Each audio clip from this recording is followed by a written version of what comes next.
First anniversary है और हम कहीं घूमने ना चले, ऐसे कैसे हो सकता है? इतने बिजी शेड्यूल में बस 2 दिन का time. So we decided that we'll go to Shimla or Khufri. But it was so cold this time in North India that we ditched the plan in the last moment. We booked our flight tickets, packed our bag in half an hour. सुबह 8 बजे की flight पकड़ी और सुबह 9:30 बजे हम यहाँ पे थे, द सिटी ऑफ लेक्स। हाँ जी, हम पहुँच गए उदयपुर और हमने बुक करी थी होटल लेकिन, जो कि था फतेह सागर लेक के बिल्कुल ऊपर। इतना सुंदर प्रॉपर्टी, बिल्कुल खिला खिला धूप और साफ आसमान।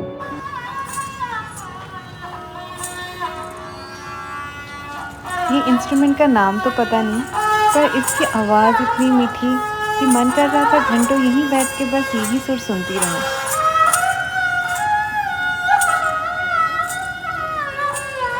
So while listening to this beautiful music of Rajasthan, we explored the property. The beauty of this place was really mesmerizing.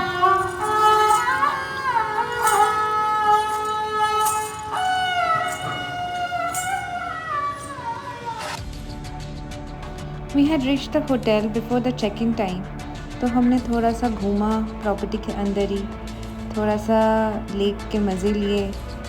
इतना साफ़ पानी, इतना सुंदर हवा, साफ़ हवा, felt like a breather after suffering from the cold winters of North India. So since we had only 2 days to explore around Udaipur, तो हमने ऑनलाइन एक स्कूटी वेंडर को कॉल किया, उनसे स्कूटी बुक कराई और स्कूटी की डिलीवरी ली। So they charged us around 500 rupees for a day. और मुझे पता नहीं वहाँ का क्या रेट है या इससे सस्ते में स्कूटी मिलती है या नहीं, but we didn't care because हम 2 दिन के लिए थे तो इतना कुछ हमें लगा नहीं। फिर हमने चेंज किया और हम निकल गए स्कूटी लेके एक्सप्लोर करने के लिए। थोड़ा उदयपुर के जो मेन सिटी है, ओल्ड सिटी है, वहाँ जाने के लिए हम निकल गए। और इतनी सुंदर धूप आ रही थी, ओह हो, I still can feel it on my skin while I am recording the audio. ये फतेह सागर लेक है और अब हम पहुंच गए ओल्ड सिटी। ये हम जा रहे हैं गंगौर घाट की तरफ। ये गंगौर घाट बहुत ज़्यादा फेमस हुआ था ये जवानी है दीवानी मूवी के लिए। यहाँ पे बहुत सारे पिजन्स हैं जो कि पता नहीं बिल्कुल ही डरते नहीं है किसी से, उड़ते रहते हैं कंटिन्यूअसली।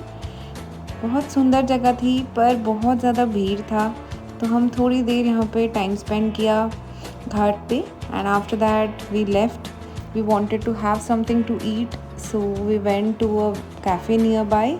एक बड़ा अच्छा सा कैफ़े था by the name rainbow cafe. हमने ऐसे कोई ढूंढा नहीं था, just we found it like that. Udaipur के ज़्यादातर कैफ़ेज़ की तरह इससे भी व्यू बहुत ज़्यादा अच्छा था। It was situated just on the banks of the lake Pichola and वहाँ से बस सनसेट की मज़ा बहुत ही अच्छी होती है। हमने वहाँ पे गोल्डन फ्राइड प्रॉन्स ऑर्डर किए थे, we had some chilli chicken, कुछ कॉकटेल्स ऑर्डर किए थे। तो they serve both alcoholic and non alcoholic and veg and non veg. Enjoyed our food with the views. बड़ा अच्छा सा हवा चल रही थी, अच्छे से हमने चिल किया वहाँ पे, खाना पीना खाया। फिर इतने ही देर में मेरे एक जूनियर का फ़ोन आया मेरे पास, who is currently doing surgery residency at Udaipur. वो मेरा इंटर्न हुआ करता था और मेरे हस्बैंड का भी इंटर्न हुआ करता था। सो ही कॉल्ड मी अप कि आप मैम आए हुए उदयपुर, तो हमसे बिल्कुल मिल के जाना। तो he came to meet us and then he took us to his hostel. You can see him driving right in front of us. हम उसके पीछे पीछे उदयपुर के गलियों से पहुंच गए उनके हॉस्टल पे। वहाँ से हमने उसकी गाड़ी उठाई और फिर he took us to this beautiful bakery 1580। I am superbly impressed by this bakery. If you are in Udaipur you need to visit. They also have a branch in Jodhpur and I think some associated areas. They had beautiful croissants, sandwiches, the pastries were so good. They had beautiful cheesecakes. And from there, my intern took us to this offbeat place. It is on the outskirts of Udaipur. एक बहुत सुंदर सा lake था वहाँ पे। हमने वहाँ पे मस्त सा सनसेट एंजॉय किया। And after that, we came back and we through the old city. We reached to our hotel. And it got quite cold and chilly by the evening. So हमने फिर फाइनली शाम को hotel में check in किया और फिर हम अपने रूम पे पहुँचे। We had booked a suite and it was beautifully decorated for the occasion of our anniversary. फिर हमने अपनी एनिवर्सरी स्पेशल केक काटा which we had got from 15 AD and this blueberry cake tasted heavenly. After that, we freshened up and chilled in our room, spent some time together. See you on the day 2 of the Udaipur vlog. Bye.